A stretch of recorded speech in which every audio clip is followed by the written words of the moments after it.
오늘 본문 말씀 함께 합독합니다. 히브리서 13장 15, 16절 말씀 함께 읽어보겠습니다.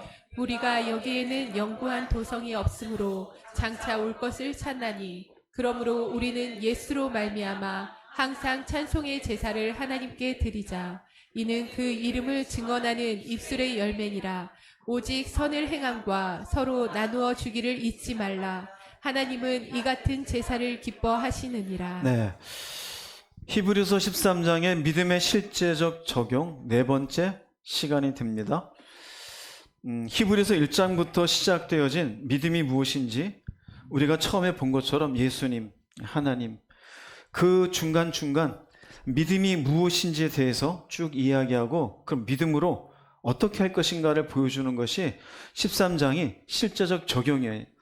실제적 적용이란 의미는 이렇게 살라라는 거예요. 우리가 많이 착각하는데요, 믿음이라는 단어는 개념적인 단어예요. 믿으니까 라는 의미 속에는 내가 하나님을 대상으로 무언가를 내 마음속에 그 개념의 대상인 하나님이 계신 것으로 받아들이는 거예요.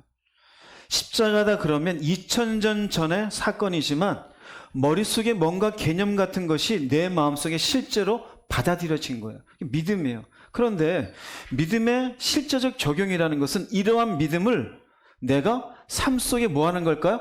적용하는 거예요. 왜 착각을 하냐면은 머릿속에 갖고 있는 개념이 믿음으로 자기는 괜찮은 줄 생각해요. 아니요. 그 믿음이 있으면 어떻게 해야 돼요? 살아야 돼요.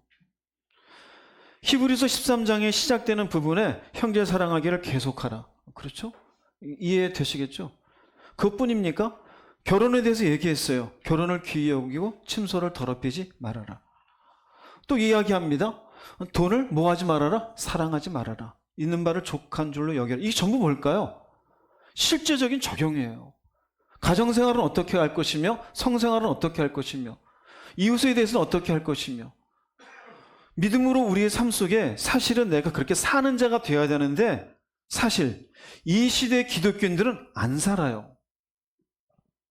그저 돈이고 자기의 주장이 강하고 자기의 계획대로 인생을 살아요. 내가 가지고 있고 누리고 싶은 것들 그냥 살면 되는 줄 알아요. 그리고 교회에 나와서 얘기하죠. 나도 하나님 믿는다고. 나도 예수 믿는다고. 그리고 교회에서 열심히 오랜 시간 다니고 봉사하다 보니 어느 정도 직분을 가지고 사람들이 인정해 주어요. 뭘 인정할까요? 저 사람 믿음 있는 사람이라고. 과연 그 사람이 믿음이 있는 걸까요? 믿음은 있지만 믿음으로 안 사는 사람이에요. 여러분 자신을 돌아볼 수 있기를 바랍니다. 어쩌면 우리는 스스로 뭔가 관성에 젖어 있어요. 어떤 관성이냐면 종교적 관성. 교회에 오랫동안 나오다 보니 들은 게 많아요. 반복적이에요. 아, 알아. 관성이에요. 아는데 안 살아요. 교회 나와서 우리가 특히 어떤 관성이 있냐면요, 기도라는 것, 말씀이라는 것 얼마나 많이 들어요. 알아. 근데 안 해요. 그 관성이에요. 다른 사람들을 용서해 주는 거 알아요. 얼마나 많이 들어요. 근데 안 해요. 그 관성이에요. 오늘 말씀이 히브리서 말씀의 마지막이에요. 오늘도 실제적인 적용입니다. 나는 과연 어떻게 내가 섬기는 하나님, 내가 믿게 된 것은 기적이잖아요. 성경에는요, 믿음은 모든 사람의 것이 아니니라 그래요. 그런데 그 귀한 믿음을 가지고 있으면서도 믿음으로 사는 것을 거절해요. 어리석은 거예요. 그리고 스스로 생각해요. 내가 믿으니까 천국 가겠지.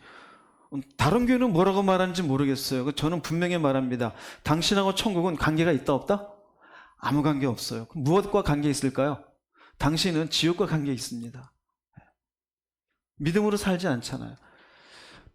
여러분이 히브리서 13장 올 때까지 얼마나 이 히브리서를 쓴 사람이 믿음이 뭔지 명확하게 얘기합니까? 그런데 13장은 이제 이렇게 살으라요.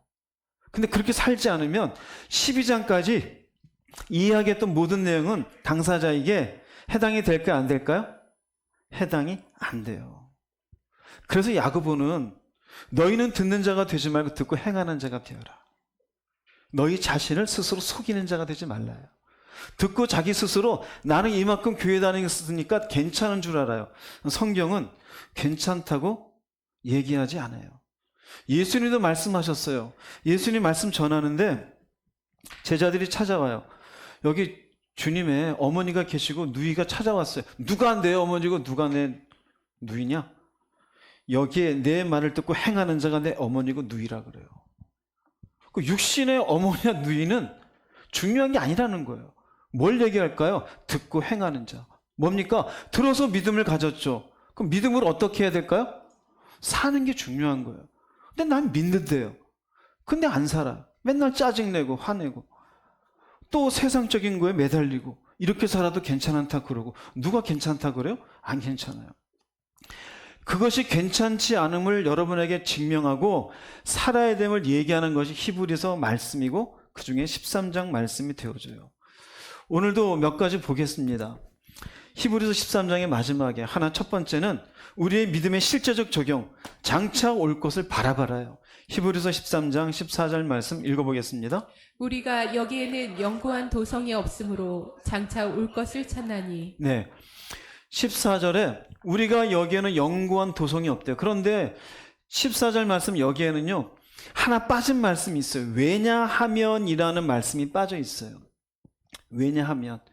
왜냐하면이라는 의미는 앞에 무엇인가가 있겠죠. 지난주 13절 말씀 혹시 기억하세요? 13절 말씀? 네, 굉장히 어렵죠. 그죠? 다시 더듬기가. 네, 여러분들의 기억을 제가 더듬어 드릴게요. 지난주에 마지막 드렸던 말씀은 우리의 죄를 위해서 짐승의 피는 성소에 들어가서 제사장이 가지고 들어가요. 짐승의 피를 뺀 몸은 어디로 가져가요? 진영 바깥에가 태워요. 예수님이 이와 같이 예수님도 우리를 거룩하게 하시기 위해서 자기의 피로 우리를 위해 죽으시고 그의 몸은 어떻게 됐어요? 영문 밖에서 죽임을 당했어요. 그런즉 우리도 주님의 치욕을 뭐하고? 짊어지고 영문 밖으로 그에게 나가자. 이제 떠오르십니까? 예수님이 그렇게 치욕스럽게 죽으신 것처럼 우리도 치욕스러운 믿음의 삶이 있을지라도 그 삶을 감당하자라는 거예요. 그리고 무슨 말이냐? 왜냐하면이 나오는 거예요. 아니 그렇게 어려운 인생을 왜 살라고 하는 거냐? 우리가 믿음으로 조금 전에 말씀드렸잖아. 믿는다가 아니라 믿었으면 살아야 되는데 살다 보면 감정적인 손해가 얼마나 많아요. 인간 같지 않은 인간을 용서해 줘야 되고 내가 할 말이 얼마나 많은데 그 할 말 다 참아야 되고 내 돈 가지고 내가 쓰는데도 불구하고 이거 쓰지 말아야 될 때가 많잖아요. 우리의 죄성으로 그런 걸 참는 게 얼마나 많아요. 그런 게 치욕이 될 수 있는데 왜냐하면 이라고 얘기해 주는 거예요. 왜냐하면 우리가 여기에는 영구한 도성이 없으므로 장차 올 것을 찾기 때문이라는 거예요. 즉 여기 14절은 예수님처럼 치욕을 짊어지고 살아가야 될 이유를 얘기해 주고 있는 거예요. 물론 예수님이 십자가에서 그렇게 죽으시고 치욕스럽게 죽으셨으니까 우리도 가야 된다는 맞아요. 여기까지는 믿음이에요. 그런데 그 다음 여기 하나 더 보태서 얘기해 주는 게 뭐냐면 왜냐하면 우리는 장차 올 것을 바라보는 인생이기 때문이라는 거예요. 여긴 두 가지예요. 하나는 영구한 도성이 없다. 우리한테는. 여기는 없다. 또 하나는 장차 올 것을 찾는다. 첫 번째 먼저 볼게요. 여기에는 영구한 도성이 없으므로 라는 의미가 뭘까요? 영구한 도성이 없으므로. 이 말은 이 땅에는 영원한 뭐가 없어요? 안식처가 없다라는 얘기예요.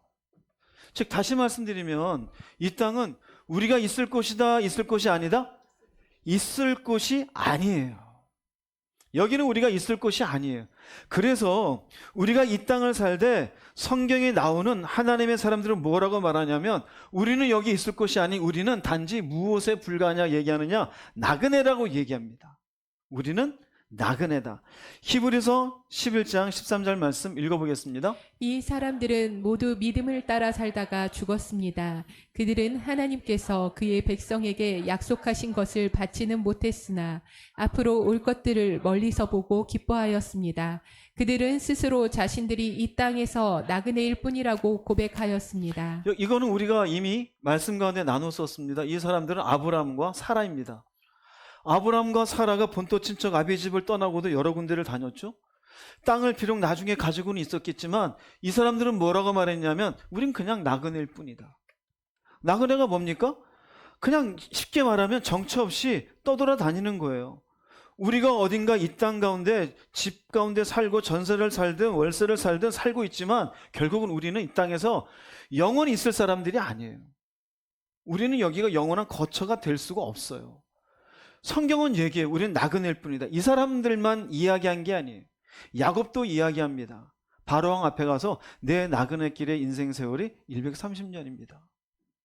베드로도 이야기합니다. 베드로 전서에서 너희들의 나그네 길을, 우리는 나그네라는 것이에요.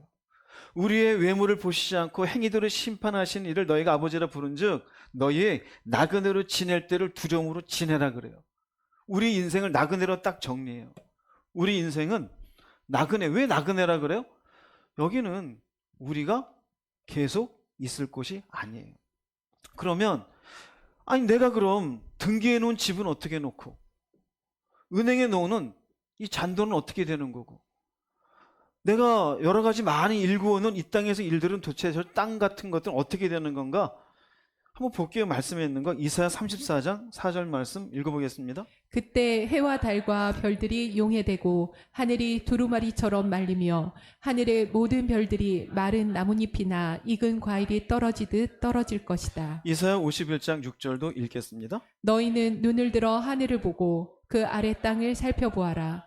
하늘이 연기처럼 사라지고 땅이 낡은 옷처럼 헤어질 것이며 세상 사람들이 하루살이처럼 죽게 될 것이다. 우리는 세상 그래요. 근데 이 세상을 누가 만들었어요? 만드신 분이시니 그분은 이 세상을 당신의 뜻 가운데 이 세상을 재편할 주권이 있을까요? 없을까요? 있어요. 만드신 분이니까. 이 세상이 죄 가운데 더욱더 망가지게 되어지면 도대체 이 세상은 과학자들이 발견해낸 과학의 법칙이 하나님이 이 세상을 만드신 그 물리를 적용해 놨겠지만 100% 다 발견해냈을까요? 그렇지 못하겠죠. 그죠? 우주의 원리를 우리가 제대로 다 이해는 하고 있는 걸까요? 하다못해 지구의 저 깊은 심해 1000m 밑에 2000m에 있는 그 심에 뭐가 있는지 인간이 다 알까요?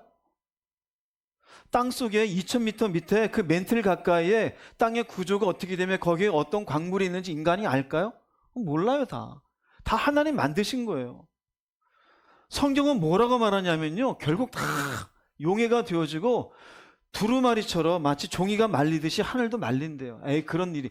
이 하늘을 누가 만드셨어요? 하나님이에요. 심지어 뭐라 그래요? 하늘이 뭐처럼 사라져요? 연기처럼 사라진대요. 땅이 어떻게 돼요? 낡은 옷처럼 헤어진대요. 지금 이 세상이 헤어진 것 같아요? 건강한 것 같아요? 헤어졌죠? 땅도 하늘도 신음하지 않습니까? 가끔씩 우리나라에도 뭐 진도는 잦지만 조금씩 뭐 지진도 있지 않습니까? 이상기온 하도 들어서 이제는 이상하게 들리지도 않잖아요. 왜 그래요? 땅이 낡은 옷처럼 헤어진대요. 세상 사람들이 뭐처럼 죽어요? 하루살이처럼. 이게 뭘 얘기할까요? 이미 믿음의 사람들은 알았어요. 이 날이 온다라는 것. 세상은 뭡니까? 영원한 도성이 아니에요. 영원한 안식처가 아니에요. 그런데 우리는 뭐라 생각해요? 이 땅에 없어질 것들을 향해서 자신의 인생을 걸고 살잖아요. 그런데 세상 다 지나가요. 정욕도 지나가요. 물질로 재밌게 산 것도 지나가요. 내가 등기해놓은 집도 이 세상 말리는데 내 집 해봐야 무슨 의미가 있어요? 아무 의미 없어요. 땅은 내 땅이라고 1000평, 2000평인데 그 땅도 없어지는데 하나님이 그래 네 땅은 남겨놓을게 그럴까요? 그럴 일 없어요. 결국은 다 없어져요. 즉 세상에 속한 것도 다 사라지게 되어져요. 뭡니까? 영구한 도성이 없어요. 영구한 도성이. 이 땅은 우리가 있을 곳이 아니에요. 두 번째로는 그래서 우리는 이 땅에 영구한 도성이 없으므로 장차 올 것을 찾는데요. 장차 올 것을 찾나니, 이 의미는 믿음의 사람, 그리스도인이잖아요. 그리스도인은 하나님의 나라를 바라보는 사람이다 이거예요. 왜 여기를 바라볼까요? 여기가 어디니까? 우리가 있을 곳이니까. 할렐루야. 이거 중요해요. 여기가 우리가 있을 것이니까 그래요. 베드로후서 3장 13, 14절 말씀 한번 읽어보겠습니다. 우리는 그의 약속대로 의가 있는 곳인 새 지직. 하늘과 새 땅을 바라보도다. 그러므로 사랑하는 자들아 너희가 이것을 바라보나니 주 앞에서 점도 없고 흠도 없이 평강 가운데서 나타나기를 힘쓰라. 네, 베드로가 하는 얘기입니다. 우리는 어디를 바라봐요? 새 하늘과 새 땅이에요. 이 땅이 아니에요. 사랑하는 자들아 너희가 이것을 바라보느니 점도 없이 흠도 없이 그분 앞에 나타나기를. 왜 이걸 바라볼까요? 여기가 우리가 있을 곳이기 때문에 그래요. 내가 있을 곳이기 때문에. 그럼 여러분들은 어떠세요? 이거 바라보고 계십니까?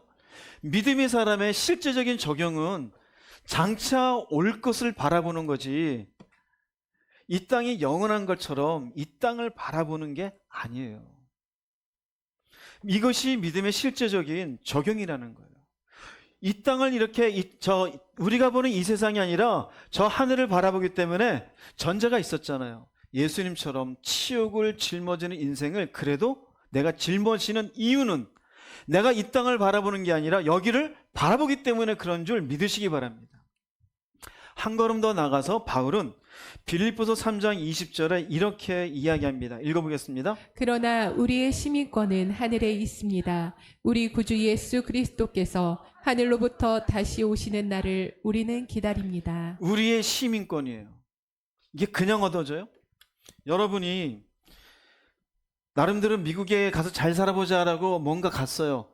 시민권 얻는 거 쉬워요? 어려워요? 굉장히 어려워요. 어려워요. 저쪽에 동남아시아 있는 분들이 우리나라에 왔어요. 우리나라 시민권 얻는 거 쉬워요? 어려워요? 굉장히 어려워요. 여러분, 하늘의 시민권 얻는 거 쉬워요? 어려워요? 어렵죠? 왜 어려워요? 누가 준대요? 어디 가서 발급받아요? 이 땅의 시민권 받는 게 어렵습니까? 하늘의 시민권 발급받는 게 어렵습니까? 더 어려워요, 여러분. 더 어려워요. 여러분, 하늘의 시민권은 더 어려운데 우리는 쉽게 받았어요. 예수님의 피 때문에 그래요. 그리고 믿음이라는 것으로 하나님의 자녀가 되었어요. 하늘의 백성이 되었어요. 그래서 우리가 하나님의 시민권이 되었어요. 믿음 가진 사람은 이 하늘나라에 대한 시민권이 가졌어요. 자, 무슨 의미일까요? 너희들은 지금 몸은 땅에 있지만 예수 그리스도를 통하여 하늘의 백성이 되었다라는 거예요. 그러면 우리가 땅에 묶여 살아야 될 존재일까요? 그렇지가 않아요. 내가 비록 이 땅에서 힘들고 어려운 문제는 있겠지만 그 어려운 문제가 예수님이 치욕을 짊어진 것처럼 너희도 주님의 치욕을 짊어지고 영문 밖으로 나가자. 왜냐하면 우리가 찾는 것은 땅이 아니라 하늘이라는 거예요. 그 하늘을 바라보는 거예요. 그래서 히브리서 13장 14절이 우리에게 주는 교훈이 있어요. 이 교훈의 의미는 우리가 바라보는 것, 이 땅이 아니에요. 저 하나님의 나라. 그러므로 첫 번째, 믿음의 사람은 하나님의 나라를 무엇으로 삼으라? 우선순위로 삼고 살아야 된다는 얘기예요. 이것이 우선순위로 삼아질 때 비로소 치욕을 견디는 사람이 되어져요. 이것이 우선순위가 되어져 있지 아니하면 내가 왜 이 어려움을 당해야 돼? 나도 즐겁게 살아야지. 내가 왜 저 사람한테 감정적인 손해를 받아야 돼? 내가 왜 저 사람한테 가가지고 이러쿵저러쿵 안 좋은 소리를 들어? 그 이유가 뭘까요? 여전히 우선순위가 어디에 있을까요? 하나님의 나라가 아니에요. 저 하늘나라를 하나님의 백성의 시민권이 됐다고 함에도 불구하고 이 땅을 우선순위 삼고 이 땅에서 누리고 마시고 재밌고 이것을 목적으로 삼고 살게 되어지면 어떻게 치욕을 짊어지고 살 수 있겠습니까? 불가능한 거예요. 뭐만 얘기할까요? 내 감정만 얘기해요. 내 손해만 얘기해요. 내가 갖고 있는 입장만 얘기해요. 근데 우리가 하나님의 나라를 우선순위에 삼 무엇을 얘기해요? 하나님이 뭐라고 하시는지, 하나님께 무엇이 영광되는지, 믿음으로 사는 게 무엇인지, 내가 왜 손해를 봐야 되는지, 저 사람을 내가 왜 용서해 줘야 되는지, 왜 내가 시간 들여서 저 사람과 시간 보내줘야 되는지 분명해집니까? 분명해지지 않습니까? 분명해지잖아요. 그런 과정 가운데 때로는 고난이 있는 거예요. 그 고난을 짊어지는 이유는 하나님의 나라를 우선순위로 삼고 살기 때문이에요. 사랑하는 여러분, 지금 믿음의 실제적 적용이잖아요. 교회 안에 하나님의 나라를 바라보며 우선순위로 삼는 사람은 10%도 안 됩니다. 교회를 나와서 나름대로 자기 인생 속에 기도하는 내용에도 순전히 이 땅을 놓고만 기도해요. 주세요. 풀리게 해주세요. 주세요. 진급되게 해주세요. 내 아들 이번에 어느 대학에 가게 해주세요. 주세요. 잘 되게 해주세요. 더 잘 되면 좋고요.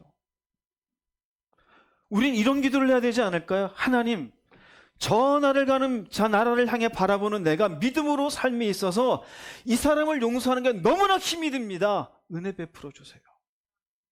내가 가진 돈이지만 이 돈의 손해를 감수하고 누군가를 향해 쓸 수 있는 내가 될 수 있도록 하나님 힘을 주시옵소서. 이래야 되지 않을까요? 하나님, 내가 참으로 교만합니다.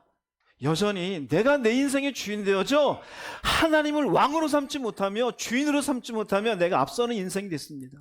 이러고서 내가 하나님의 나라를 어떻게 갈까요? 하나님, 어떠한 계기를 통해서라도 나를 낮추어 주시옵소서. 하나님이 이 기도 기쁘게 받으실까요? 듣기 싫어할까요?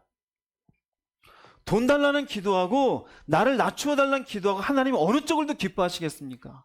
낮추어 달라는 기도겠죠. 왜 그럴까요? 하나님 나라를 우선순위로 삼고 있잖아요. 그렇죠? 그러면 하나님 보실 때 이 사람은 믿음으로 가려는 사람으로 보이지 않을까요? 명백하겠죠. 그런데 그게 아니라 이 땅을 목적으로 삼고 그걸 놓고 기도하고 있다면 하나님 보실 땐 속지 않잖아요. 너는 여전히 장차 올 나라를 바라보는 자가 아니라 이 땅이 영원할 것처럼 살고 있구나. 우선순위가 안 바뀐 거예요. 그 두 번째는 뭐예요? 치욕을 짊어지더라도 하나님의 나라는 가야 돼요, 여러분. 가야 돼요. 난 싫다고요? 여러분이 무슨 모든 인간의 운명을 지고 계신 분은 내가 아니라 하나님이에요. 결국 세상은 다 지나가요. 생각해 보세요. 여러분의 돌아가신 고조 할아버지 할머니 지금 뭔 관계가 있어요? 여러분의 조상 중에도 대단한 부자가 있을 수 있겠죠. 그 부자의 흔적이 어디에 있어요? 반대로 여러분의 주변에 큰 고통 속에 신음하는 분들도 있었겠죠. 그분이 만약 돌아가셨다면 그 흔적이 어디에 있어요? 없잖아요. 내 인생은 그러지 않을까요? 떵떵거리고 산 것 흔적이 남을 것 같아요? 편하게 산 것 흔적이 남을 것 같아요? 안 남아요. 그러나 믿음으로 산 것은 흔적으로 남아요. 그 믿음으로 산 것에 의해서 어디로 가게 되어져? 하나님의 나라로 가게 되는 흔적이 남아요. 어떻게 갔을까요? 치욕이 있더라도 하나님의 나라를 우선순위로 삼고 살았기 때문에 그래요. 그래서 14절은 명확하게 얘기하는 거예요. 13절에 우리도 주의 치욕을 짊어지고 영문 밖으로 그에게 나아가자 한 뒤에, 왜냐하면 여기에는 이 땅에는 영원한 도성이 없다. 우리는 저 영원한 하나님의 나라를 바라보고 가는 자들이다. 그러니 하나님의 나라를 우선순위로 삼고 사는 것이 믿음의 실제적 적용이다라는 거예요. 할렐루야. 오늘 여러분의 삶에 우선순위가 바뀌기를 주의 이름으로 제발 축복합니다. 제발. 이게 안 바뀌면은요, 여기에 앉아서도 하나님의 말씀인데 맹자왈 공자왈과 다름없이 들려요. 이게 안 바뀌면 오늘 앉아서도, 이 예배 앉아서도 이따가 2시에 누구 만나야 되는데, 회사에 그 문제를 어떻게 해야 되는데, 다음 주에 뭔가를 만나가지고 미팅을 통해서 성사가 달려야 되는데, 온전히 하나님의 나라랑 관계없이 땅의 일들만 마음을 다 쓰게 돼 있어요. 왜 그래요? 그게 우선순위니까. 이 말씀 정말 중요합니다. 정말 중요해요. 우선순위가 바뀌었는지 안 바뀌었는지는 주변 사람은 잘 몰라요. 누구만 알까요? 하나님은 아셔요. 그리고 본인이 알아요. 여러분 제발 하나님의 나라를 우선순위로 삼는 믿음의 사람이 되어지기를 주의 이름으로 축복합니다. 히브리서 13장은 이것이 믿음의 실제적 적용이라고 이야기합니다. 그 다음 두 번째 얘기하는 것은 하나님이 기뻐하시는 제사를 드려라요. 제사를 드려라. 먼저는 찬송의 제사입니다. 히브리서 13장 15절 말씀 읽어보겠습니다. 그러므로 우리는 예수로 말미암아 항상 찬송의 제사를 하나님께 드리자. 이는 그 이름을 증언하는 입술의 열매니라. 제사라 그러죠. 그럼 제사라 그러면 언뜻 우리랑 관계없는데 그 구약에 나와 있는 그럼 뭐 강아지를 하나 잡아야 되나, 소도 없는데 소를 하나 사야 되나, 그럴 수도 있죠. 그런 의미가 아니에요. 제사가 포함하고 있는 내용이 있습니다. 제사는 뭐냐면요, 뭐 여러 가지 속죄제, 속건제, 화목제 많은데요, 크게 나누면 인간이 죄 지었을 때 하나님과의 관계를 회복하기 위한 회개의 내용이에요. 하나님이 베풀어 주신 것에 대한 감사예요. 제사 자체가 그냥 간략하게 그 내용을 따지면 그 회개와 감사를 표현하는 방법인데, 제사가 발전되어서 신약에 뭐가 되어져요? 예배가 되어져요. 우리의 예배도 결국 예배를 통하여 하나님께 표현하는 거예요. 예, 내 잘못된 인생을 수정합니다. 회개예요. 예, 이렇게 하나님이 하신 일에 대해서 하나님을 높여드립니다. 찬양합니다. 감사하는 거예요. 그 중에 뭐라고 얘기하느냐? 여기에 찬송의 제사라고 얘기해요. 찬송의 제사라고 얘기해요. 찬송도 하나님께 드려지는 회개와 감사의 표현이라는 거예요. 그럼 찬송의 제사를 앞에 전제가 있습니다. 우리는 누구로 말미암아? 예수로 말미암아라고 되어져 있어요. 예수로 말미암아. 그러므로 우리는 예수로 말미암아. 예수로 말미암아라는 것은 예수님의 십자가 은혜로, 조금 전에 우리 14절 봤잖아요. 우리는 어디를 바라보는 사람이었어요? 하나님의 나라죠. 하나님의 나라를 어떻게 소망하게 되었어요? 예수님의 십자가의 은혜로 소망하게 되었잖아요. 그러면 우리의 찬양에, 하나님께 드려진 찬양의 내용 속에 는 가장 핵심은 예수님으로 말미암아 천국 백성이 된 것, 하나님을 아버지라 부르게 되어진 것, 구원의 길을 가게 되어진 것, 마침내 생명을 얻게 되어진 것, 저 하나님의 나라를 누릴 수 있게 되어진 것, 이것에 대해서 예수로 말미암아 어떻게 하는 거예요? 항상 찬송의 제사를 드린다라는 거예요. 항상 찬송의 제사를. 이게 무슨 의미냐면, 하나는요, 항상이라는 의미는 우리가 등 따시고 배부를 땐 찬양이 나오죠. 항상이라는 의미는 삶이 고단하고 힘들어도요, 삶이 고단하고 힘들어도 주님의 십자가를 생각하며 그 은혜로 하나님의 나라를 소망하는 자가 되었으니 감사와 영광을 찬양하는 뭐가 되어져라? 예배자가 되라는 거예요. 즉 이 말은 삶이 궁핍 속에 있을지라도, 눌림 속에 있을지라도, 사람으로 인하여 갈등이 있는 가운데라도 두 팔 벌려 마음을 열어 하나님, 당신의 이름을 높여드립니다. 왕이신 나의 하나님이시여 영광을 받으시옵소서. 지금은 힘들고 어려워도 내가 가는 이 길이 구원의 길인 줄로 믿습니다. 나는 하나님께 대한 찬양이 있는 예배자가 되라는 거예요. 그럼 이와 같은 찬양이 되어지면 이 내용은 그 이름을 증언하는 입술의 예배다라는 것은 하나님이 베푸신 은혜에 대한 믿음의 응답이라는 거예요. 그 하나님이 베푸신 은혜는 뭘까요? 그대로 위에요. 하나님이 세상을 이처럼 사랑하사 독생자를 주셔서 십자가에 못 박아 죽으신 은혜를 우리에게 믿음으로 허락해 주신 거예요. 할렐루야. 이 은혜로 말미암아 하나님의 나라를 소망하는 자가 되어졌어요.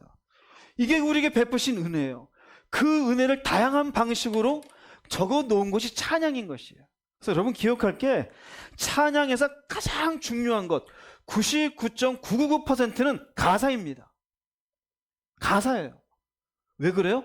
그 가사의 내용 속에 하나님이 어떤 은혜를 베푸신 것의 내용이 적혀 있기 때문에 그래요. 그럼 찬양이 빠르고 느린 건 이건 중요한 게 아니에요. 찬양이 빠르고 느린 건 이 가사를 최대한 우리의 감정을 표현시키기 위해서 거기에 사용된 수단일 뿐이에요. 그러므로 찬양은 빠른 게 좋다, 느린 게 좋다가 있을 수가 없어요. 찬양의 가장 중요한 건 하나님 앞에 어떤 가사의 내용을 가지고 있느냐. 왜요? 그게 하나님이 베푸신 은혜의 내용을 담고 있기 때문에 그래요. 그런데 여러분, 세상의 음악들을 보세요. 물론 관심도 별로 없지만 박자와 빠르게 그저 EDM의 사람들 놀고 있어요. 쿵짝쿵짝 쿵짝쿵짝. 아이돌 애들 나와서 노래하는 거 보면 뭔 가사인지도 모르겠어요. 근데 그 리듬에 빠져 있어요. 완전히 잘못된 거예요. 물론 뭐 그들은 어차피 잘못됐으니까 뭐 관계없지만. 네. 근데 예수 믿는 사람들이 가끔 찬양하다가, 저에게도 그런 분이 있어요. 좀 신나는 찬양 좀 하지. 여기가 나이트클럽입니까? 우리 교회는 늘 느린 것만 하고 그렇게 울기만 해요. 옛날에 그런 분이 있어요. 그 울음에 잘 동참하세요 그랬어요. 빠르기가 중요한 게 아니라 여기서 무슨 관광버스 탔습니까? 흔들어야 돼요? 제가 자세가 잘 나오죠? 관광버스를 구경은 해봤지만 타본 적은 없습니다. 빠르긴 중요한 게 아니에요. 하나님 앞에 가사의 내 마음을 담아서 주님의 십자가의 은혜로 하나님의 나라를 소망하게 된 그 내용들, 내 구원의 길을 가는 내용들, 주님의 나를 향하신 은혜에 대해서 드려지는 게 찬양이에요. 그 찬양이 내 마음속에 감사로 드려지게 되어지면 그것이 내 믿음으로 하나님께 드려지는 무엇이 되어져요? 예배가 되어져요. 할렐루야, 예배가 되어져요. 웅진 형제나 저나 찬양할 때 어떤 분은 이렇게 시계 봐요. 그냥 얼른 예배나 끝나지. 입술을 열지도 않아요. 제가 몇몇 분 알아요.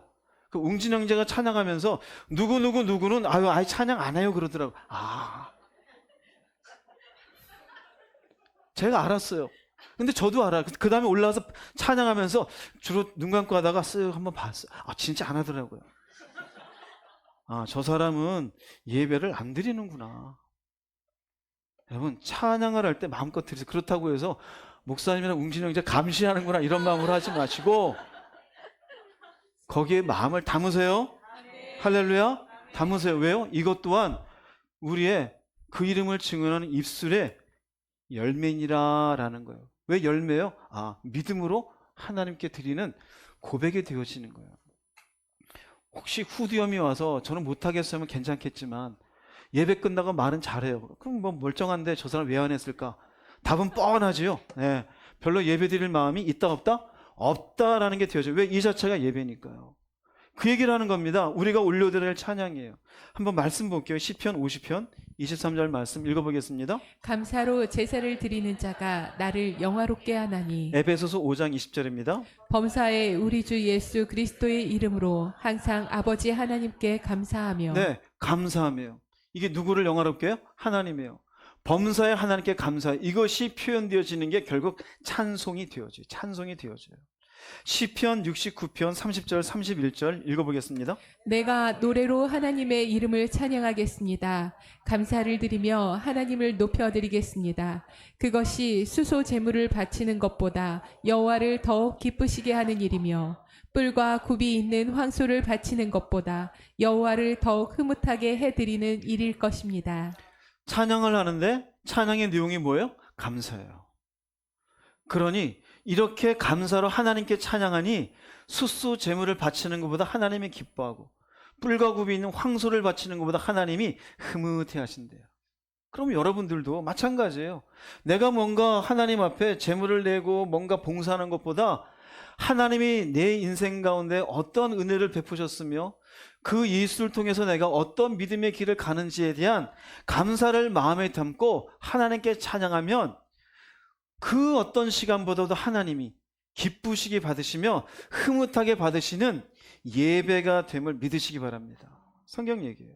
그럼 성경에 히브리서 13장에 하나님이 기뻐하시는 제사를 드리라는 얘기는 13장에 쭉 얘기하잖아요. 믿음의 실제적 적용. 믿음이 있느냐? 이제는 입술을 열어 하나님께 찬양하는 예배자가 되라는 거예요. 할렐루야. 그게 쉬울까요? 아무나 되는 게 아닌 이유가 12장까지 그리고 13장 앞에서부터 쭉 적용된 끝에 좀 나오는 거예요.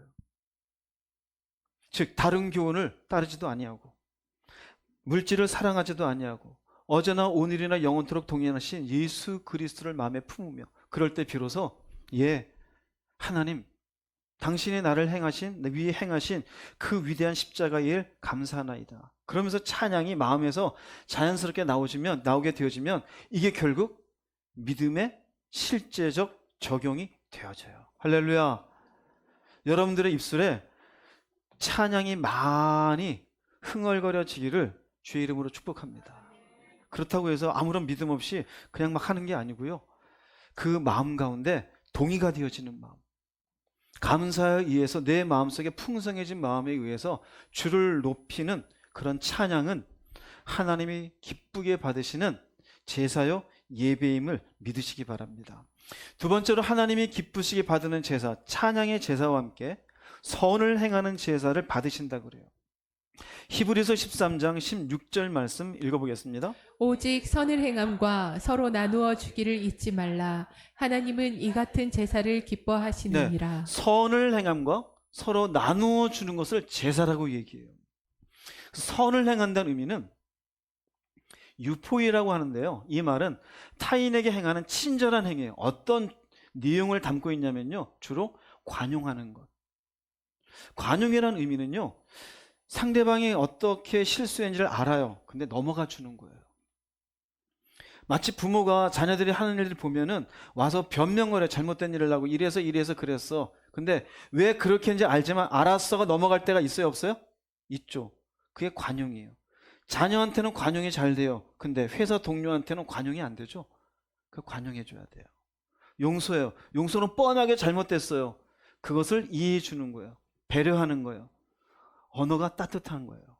여러분, 저희 교회 언어가 완전히 가시 같은 분 많습니다. 선을 행하는 의미는요, 언어예요. 인간과 인간의 감정적 거리를 가깝게 하는 첫 번째는 언어예요. 어떤 언어를 쓰냐에 따라, 그럼 이 사람이 하나님의 은혜 가운데 있으면 선을 행한다는 의미는, 친절한 행위는 언어부터 따뜻해야 돼요. 인사를 할 때도 따뜻하게 하세요. 근데 괜히 인사하는데 인상을 쓰고 아래로 훑어보고 그럴 이유가 없잖아요. 인사 따뜻하게 하는데 모른 척할 이유도 없잖아요. 그게 뭘까요? 상대방한테 친절한 행위는 아니잖아요. 따뜻한 언어. 그건 참는 거예요. 그 외 등등등. 선을 행하는 거예요. 이것이 하나님이 기쁘게 받으시는 제사이다 이거예요. 그 다음 나누어 주기가 있어요. 나누어 주기라는 게 있는데, 서로 나누어 주기, 코이노니아라는데 잘하는 말, 교제죠, 교제. 교제. 근데 교제라는 게 단순하게 교제만 있는 것이 아니라 나눔이에요. 나눔은 실제적으로 무엇인가를 나누는 거예요. 그러니까 물질적인 거예요. 즉 여기에 나눠준다는 의미는요, 서로 만나 대화하면서 영적으로도 나누어요, 정서적으로도 나누어요. 물질적인 부분에도 다른 사람과 함께 부족한 것이 있으면 내가 무엇이라도 하나, 뭔가 저 사람에게 내가 보탤 게 있으면 보태주는 것으로 다른 사람과 함께 나누는 게, 이게 결국 나누어 주는 거예요. 그러면 여기에 선을 행함과 서로 나누어 주기를 잊지 말고 하나님 이 같은 제사를 기뻐하시느니라, 이 의미는 이처럼 이웃을 사랑하는 어떤 삶? 실천적 삶이 하나님이 기뻐하시는 제사라는 거예요. 즉 다시 말씀드리면 이와 같은 실천적 삶이 믿음의 실제적인 무엇일까요? 적용이 되어져요. 할렐루야.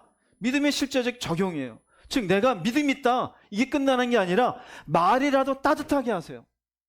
말이라도. 오랜만이에요 이거 하고 오랜만이다 같아요, 달라요? 다르잖아요. 다르잖아요. 식사하셨어? 이거랑 밥은 먹었냐? 같아요, 달라요? 바꾸시기 바랍니다. 믿음이 있으면 바뀌어야 되죠. 자녀한테 아침에 왔으면 잘 잤냐 그러지, 잘 잤냐? 똑같은 말인데 어떻게 그렇게 얘기해요?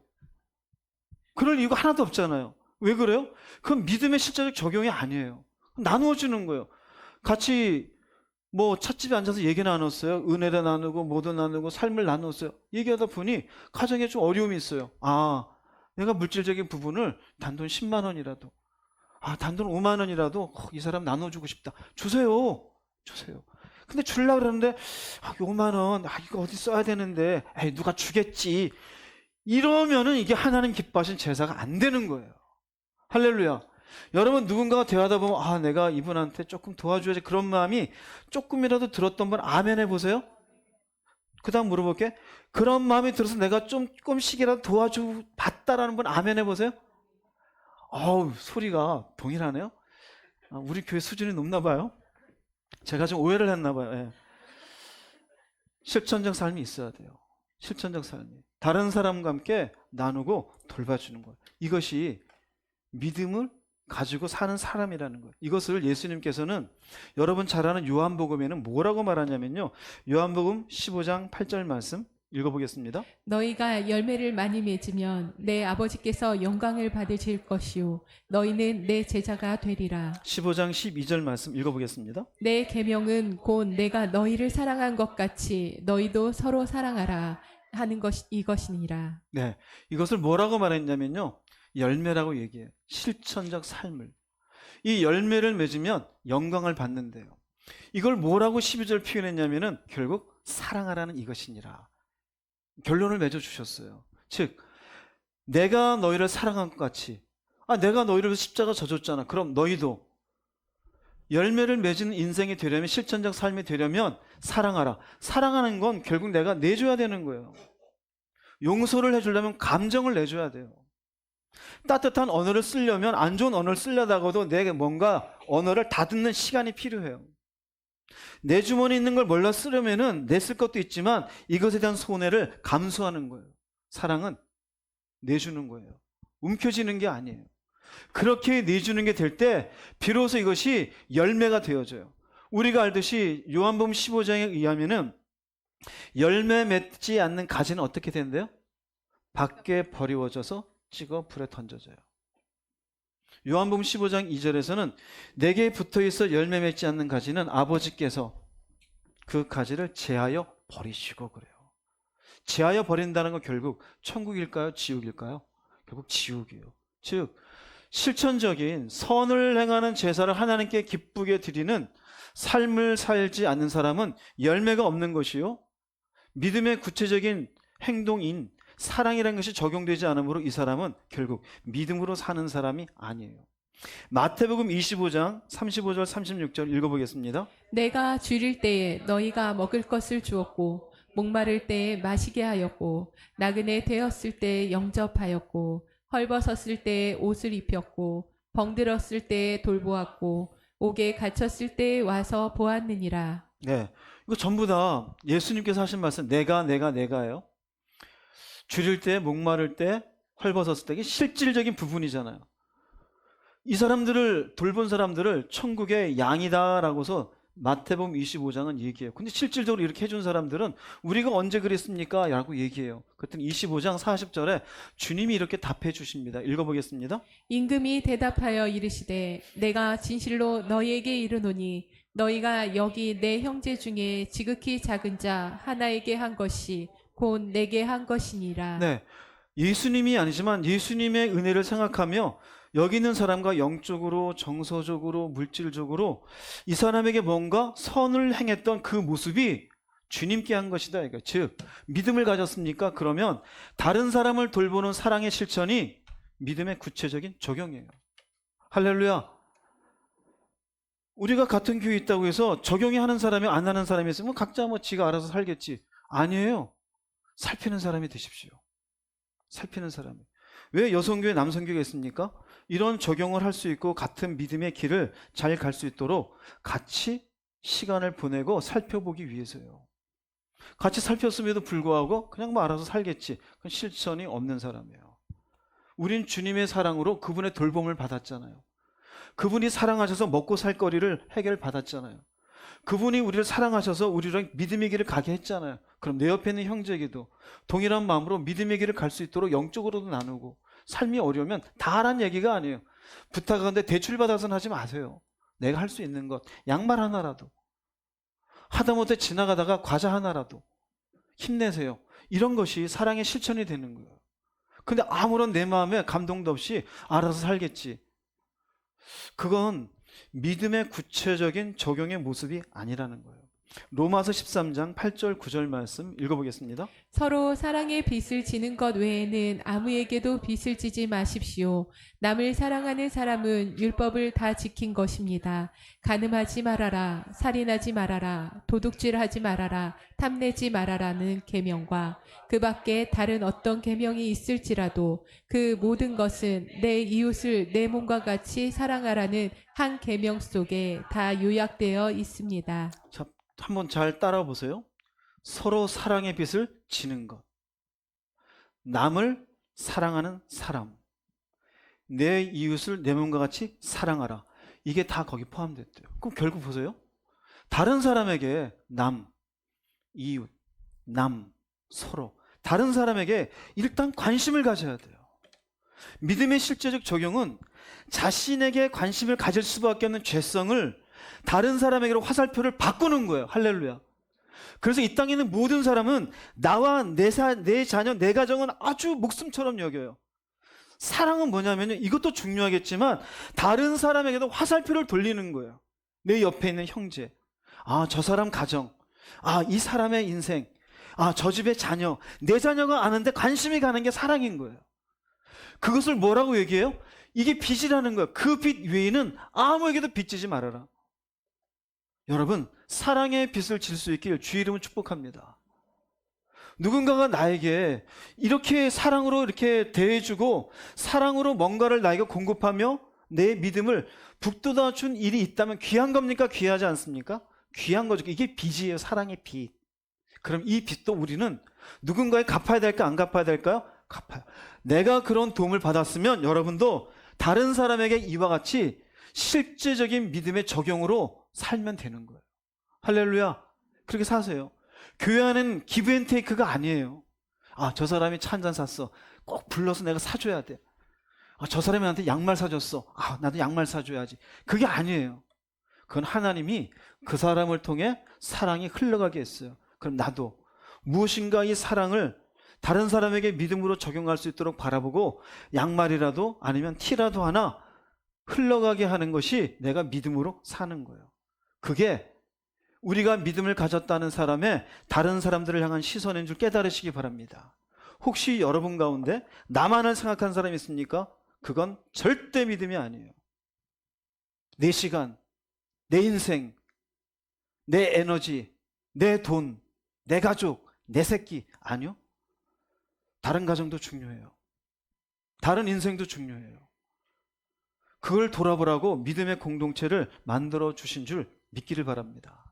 요한 1서 3장 17절 18절 읽어보겠습니다. 누가 이 세상의 재물을 가지고 형제의 궁핍함을 보고도 도와줄 마음을 닫으면 하나님의 사랑이 어찌 그 속에 거하겠느냐. 자녀들아, 우리가 말과 혀로만 사랑하지 말고 행함과 진실함으로 하자. 네, 쉽게 말씀드리면 행함과 진실함을 하는 게 얘기가 뭘까요? 지금 얘기한 거예요. 선을 행하는 제사를 드려라 이거예요. 이웃을 향한 관심을 가지고 구체적으로 믿음의 실천을 하는 사람이 되라 이거예요. 그게 행함과 진실함이에요. 대단한 걸 하라는 게 아니에요. 내가 가지고 있는 할 수 있는 범위 내에서 그렇다 이것을 절대로 이용하면 안 됩니다. 저 사람이 달 도와주는 사람이야? 이걸 이용하는 사기꾼 같은 사람이 있어요. 저 사람이 저런 은혜의 마음이 있고 잘 도와주는 사람이니 가서 돈 빌려야지. 그래서 그 사람에게 돈 빌려서 안 갚는 사람이 있어요. 그래서 누군가를 도와줄 때 지혜롭게 하세요. 지혜롭게 하세요. 그걸 이용하는 사람인 것 같으면 절대로 도와주면 안 돼요. 왜? 그건 악이니까. 그건 긍휼이 아니에요. 악을 조장하는 거예요. 그래서 누군가를 도울 때 그런 긍휼한 마음으로 해야지, 저 사람이 나를 이용하고자 하는 마음 속에는 절대로 여러분들 성경이 이런 말이 내가 도와줘야 되는 거 아니냐? 아니요, 그렇지 않습니다. 오히려 그 사람을 아까운데 살아갈 수 있도록 조장시키는 것과 다름이 없어요. 그래서 간혹 저도 교회 안에 보면 그런 얘기 해줘요. 누구 도와주게 하지 마세요. 하지 마세요. 그 이유는 그 사람 속에 있는 안 좋은 부분들이 있기 때문에 그건 도움이 되지 않기 때문에 하지 말라고 하는 겁니다. 어쨌든 오늘의 주제를 보자면은요, 내가 행함과 진실함을 해야지만이 말과 혀로만 하는 것으로는 믿음의 적용이 아니다 이거예요. 여러분들이 그렇게 될 수 있기를 바랍니다. 자, 그러면 하나님이 기뻐하시는 제사 두 가지였어요. 예배자. 내가 하나님이 베푸신 은혜로 인해서 하나님의 나라를 바라보니 찬양으로 하나님께 드리는 것. 내게 믿음이라는 귀한 것 주셨으니 다른 사람을 향해서 따뜻한 시선을 가지고 영적으로, 정서적으로, 그리고 물질적으로도 함께 나누는 실천적 삶을 살아가는 것. 그러면 누가 기뻐하신다? 하나님이. 돈은 내가 손해보았지만 하나님은 기뻐하셔요. 시간은 내가 손해보았지만 하나님이 기뻐하셔요. 그것이 실천적 적용임을 깨달으시기 바랍니다. 두 번째요. 세 번째입니다. 세 번째는 서로를 위하여 기도하라입니다. 히브리서 13장 18절 말씀 읽어보겠습니다. 우리를 위하여 기도하라. 우리가 모든 일에 선하게 행하려 함으로 우리에게 선한 양심이 있는 줄을 확신하노니. 네, 히브리서를 적고 있는 사람이 마지막입니다. 히브리서 13장에 실천적 적용이잖아요. 믿음에 믿음의 실천적 적용의 마지막이 기도입니다. 여기에 부탁합니다. 우리를 위하여 기도하라. 이건 하나는 기도의 요청이에요. 그리고 두 번째 나오는 우리가 모든 일에 선하게 행하려 함으로 우리에게 선한 양심이 있는 줄을 확신하는 이 의미는 하나는 기도의 요청이고 하나는 모든 일에 우리는 부끄러움 없이 하나님 앞에 바르게 사역을 감당해 왔다. 그러므로 우리를 위해서 뭐 해 주어라? 기도해 주어라입니다. 자, 물어볼게요. 왜 기도를 요청할까요? 힘들어서? 힘들 때만 기도를 요청할까요? 당장 문제가 있으니 그 문제 속에 기적이 필요해서요? 그럴까요? 아니에요. 이건 겸손을 표현하는 거예요. 하나님의 사역을 잘 감당하기 위해서는 공동체의 기도가 필요하다, 필요하지 않다? 필요한 거예요. 개인의 재능과 능력이 아닌 하나님이 이 사람을 통해서 일하시는 은혜가 있어야지만이 사역을 감당할 수 있기 때문에 기도해 달라는 거예요. 그러면 저 같은 사역자만 여러분에게 기도해 주세요. 그리고 여러분은 기도가 필요 없을까요? 내가 믿음의 길을 가는데도 내 능력으로 갑니까? 내 똑똑함으로 갑니까? 그렇지 않아요. 이 말씀은 또한 나도 기도가 필요해. 즉 내가 믿음의 길을 성공적으로 가기 위해서는 어떤 기도가 필요해? 서로의 기도가 필요해요. 즉 사역도 믿음의 길도 하나님의 은혜가 절대적으로 필요하기 때문에 우리를 위해서 기도하라라고 얘기하는 거예요. 우리를 위해서. 그럼 똑같아요. 여러분도 저도 하나님의 은혜 가운데 사역을 감당하든 믿음의 길을 가든 하나님의 은혜로 가는 것이지 내 힘이 아니므로 서로 기도해 주는 것은 필요한 줄로 믿습니다. 기도가 필요한 건 예수님도 기도가 필요하셨어요. 십자가 지시기 전에. 마태복음 26장 40절 말씀 읽어보겠습니다. 제자들에게 오사 그 자는 것을 보시고 베드로에게 말씀하시되 너희가 나와 함께 1시간도 이렇게 깨어 있을 수 없더냐. 요청하는 거죠. 나와 함께. 십자가는 주님이 지는데 주님을 위해서 기도해달라고 요청해요. 그럼 주님도 기도 요청하실 만큼 제자들의 기도의 힘이 필요했다, 필요하지 않았다? 필요했어요. 에베소서 6장 19절 말씀 읽어보겠습니다. 내가 입을 열 때마다 나에게 말씀을 주셔서 기쁜 소식의 비밀을 담대하게 전할 수 있도록 나를 위해 기도해 주십시오. 바울이 에베소 교인들에게 얘기합니다. 나를 위해 기도해 주십시오. 뭐 때문에요? 복음의 비밀을 잘 전할 수 있도록 나를 위해 기도해 주십시오. 그러면 여러분 앞에 있는 이응직 목사도 여러분의 기도가 필요할까요? 필요하지 않을까요? 저를 위해 기도해 주신 분 아멘 해보세요. 생각보다 작네요. 네. 저는 아멘 이럴 줄 알았는데 제가 좀 오해 좀 하고 있었던 것 같아요. 많이 하는 줄 알았는데 저를 위해 기도를 해주시기를 부탁을 드리겠습니다. 왜? 예수님도 부탁했어요. 바울도 부탁했어요. 예전에 조용기 목사님은 본인을 위해서 기도하는 특공대까지 만들었어요. 그 교회. 기사에 의하면은요, 제가 눈으로 확인한 바가 아닌데 스위스에 조용기 목사를 위한 24시간 기도 특공대가 1000명이 있다는 걸 제가 기사로 들은 적이 있었어요. 24시간 기도했었대요. 돌아가면서 하나님의 위대한 종이 일할 수 있도록. 그런 위대한 종이 있었는데 저를 위해서 24시간 하는 얘기는 아니고요.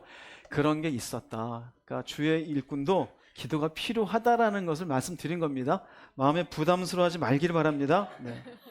자, 이렇게 나를 위해 기도해 달라는 기도도 있었지만 바울도 또 이렇게 기도합니다. 빌립보서 1장 3절 4절 읽어보겠습니다. 나는 여러분을 생각할 때마다 하나님께 감사를 드립니다. 또한 늘 기쁨으로 여러분 모두를 위해 기도하고 있습니다. 골로새서 4장 12절도 읽어보겠습니다. 그리스도 예수의 종인 너희에게서 온 에바브라가 너희에게 문안하느니라. 그가 항상 너희를 위하여 애써 기도하여 너희로 하나님의 모든 뜻 가운데서 완전하고 확신 있게 서기를 구하나니. 네. 또한 바울은 나를 위해 기도해 달라고 또 뭐라 그럽니까? 여러분 모두를 위해 기도하고 있대요. 또 골로새 교인들에게 에바브라가 항상 너희를 위해서 애써서 기도하고, 애써서가 뭘까요? 힘을 다해서 기도한다라는 거예요. 골로새 교인에게도. 즉 사역자는 사역자대로 기도해 달라고 그러고 사역자는 그 교회 교인들을 위해서 기도하고 있어요. 저도 하나님 앞에 양심을 걸고 얘기할 수 있습니다. 제가 기도하는 시간마다 여러분을 다 기도하고 있습니다. 할렐루야. 눈 감고 모든 저희 교인들 어린아이까지 기도 다 합니다. 이름 다 외우고요. 우리 아이들 저 명단 다 있잖아요. 그 명단 제가 다 외우고 기도합니다. 쉬울 것 같아요? 어려울 것 같아요? 네. 그렇게 쉽진 않습니다. 네. 아마 여러분들 시키면은 교회 나갈 수도 있습니다. 네. 왜 그럴까요? 여기 똑같은 마음이에요.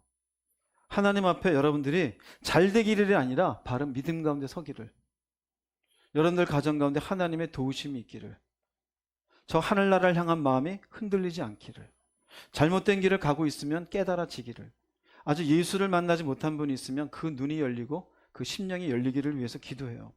교회도 마찬가지죠. 바울은 이렇게 에바브로도 당신들의 교회를 위해서 기도합니다. 그리고 또 이렇게 얘기합니다. 야고보서 5장 16절 말씀 읽어보겠습니다. 너희 죄를 서로 고백하며 병이 낫기를 위하여 서로 기도하라. 의인의 간구는 역사하는 힘이 큼이니라. 또 어떻게 해요? 서로 어떻게 해라? 서로 기도하라. 자, 즉 무슨 말이냐면요, 기도를 하되 믿음의 적용은 서로를 위해서 기도하라는 내용 속에 중요한 건 은혜가 필요하다는 얘기예요. 은혜가. 내가 뭔가를 하는 게 아니라 하나님의 도우심이 필요해요. 믿음의 길을 감해도 하나님의 도우심, 하나님이 깨닫게 해주시고 하나님의 일하심이 필요하다는 것을 분명히 알기 때문에 서로를 기도하라는 거예요. 그런데 중요한 건 이제 끝입니다. 이게 히브리서 13장부터 형제 사랑하기를 계속하고, 그리고 물질에 대해서 예수 그리스도 어제나 오늘나 동일하고 쭉 얘기하다 끝에 서로 기도하라요. 여러분들이 자칫 살면서 생각할 수 있는 것이, 서로 기도하라 그러니 누군가를 기도할 때 내가 믿음으로 바로 서 있지 못하면서 다른 사람을 위해서 막 기도하려고 그래요. 하나님 받으시지 않아요.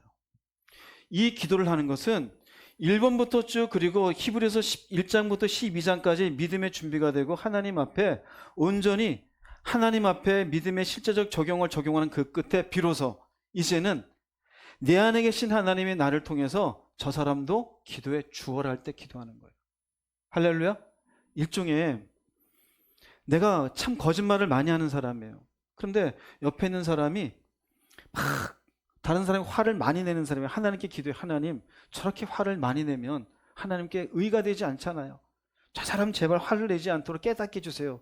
하나님이 거짓말 많이 하는 저보고 뭐라 그러실까요? 너부터 잘해라. 이해되세요? 네. 오늘 말씀하지만 지지난주 말씀에 하면은 물질을 사랑하지 말고 있는 바를 족하게 여겨라 그러잖아요. 근데 여전히 눈이 막 그냥 돈이라 그러면 환장을 하는 사람이에요. 근데 그분이, 하나님, 이응직 목사님이 똑바로 사역할 수 있도록 도와주세요, 막 기도해요. 하나님이 뭘 하실까요? 네가 걱정 안 해도 돼. 네 모습이나 쳐다보고 이응직 목사는 내가 알아서 할게. 이해돼서 이게 무슨 말인지? 즉 여기까지 오기 전에 내가 물질을 사랑하는 자였으면 그거 없애야 돼요.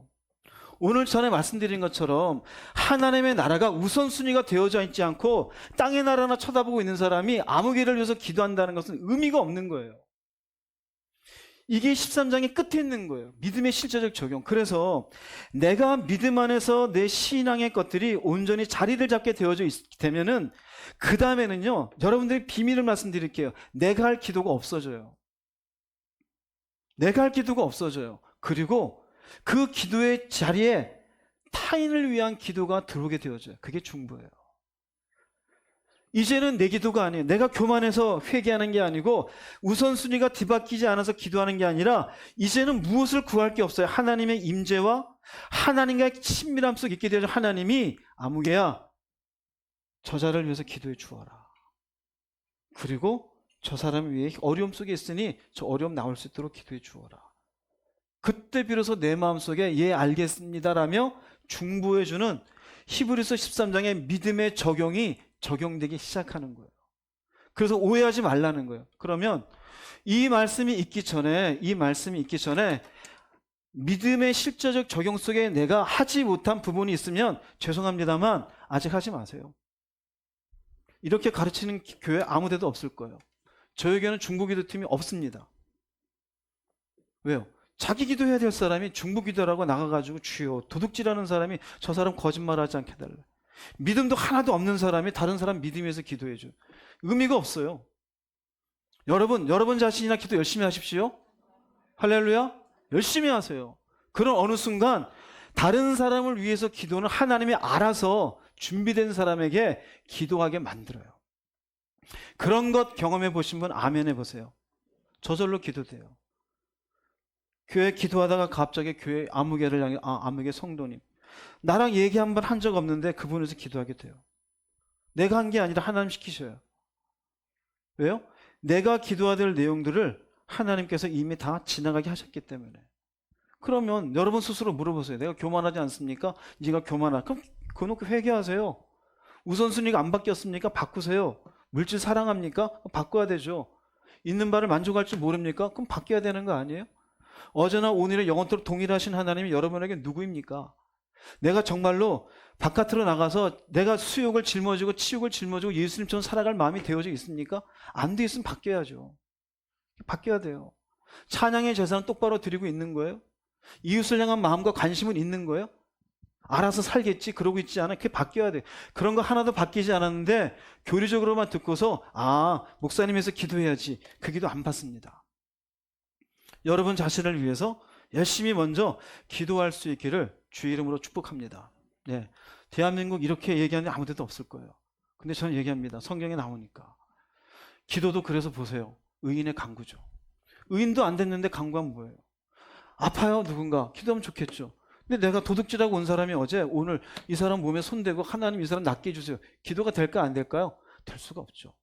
아침에 아내하고 막 싸웠어요. 성질이 가득해요. 근데 이 사람이 지금 뭔가 아파서 크크크대요. 근데 하나님 이 사람 낫게 해주세요. 될까 안 될까요? 회개도 안 하는 이 사람의 기도를 왜 받으세요? 이해됩니까? 무슨 말인지? 따라서 하세요. 나부터 잘 가자. 나부터 잘 가야 돼요. 본인부터 기도하시기 바랍니다. 자, 이제 히브리서 전체 결론을 내리겠습니다. 히브리서 13장 20절 21절 말씀 읽어보겠습니다. 양들의 큰 목자이신 우리 주 예수를 영원한 언약의 피로 죽은 자 가운데서 이끌어내신 평강의 하나님이 모든 선한 일에 너희를 온전하게 하사 자기 뜻을 행하게 하시고 그 앞에 즐거운 것을 예수 그리스도로 말미암아 우리 가운데서 이루시기를 원하노라. 영광이 그에게 세세 무궁토록 있을지어다. 아멘. 히브리서 전체 이제 결론이 되어져요. 20절 말씀에 이 양들의 큰 목자이신 평강의 하나님이 이분을 설명하기 위해서 히브리서 1장부터 12장까지 쫙 다 얘기가 됐어요. 왜 그분이 언약의 피인지, 왜 주님이 우리의 목자가 되시는지, 왜 우리는 양인지 다 얘기했어요. 그리고는 밑에는 이 글을 읽는 히브리서를 읽고 있는 사람들에 대한 축복입니다. 이렇게 되기를 온전하게 하시고 행하게 하시고 이렇게 되기를 원하노라. 그리고는 하나님께 영광을 얘기해요. 차례차례 짧게 말씀드릴게요. 이 사람들을 향한 축복입니다. 하나는 모든 선한 일에 너희를 온전하게 하시기를 원하노라. 즉 하나님이 은혜를 베푸셔서 선한 일을 할 수 있는 성숙한 사람이 되기를 바랍니다. 즉 하나님 앞에 자라가는 성도가 되기를 바라요. 이 말씀을 읽고 있는 사람들은 처음에 히브리서 여러분에게 설교할 때 말씀드렸지만 핍박 가운데 있는 사람들이에요. 어려움 속에 있어요. 그 어려움 속에서도 하나님 앞에 선한 일을 할 수 있는 성숙한 사람이 될 수 있도록 하나님 은혜 베풀어 주십시오라는 거예요.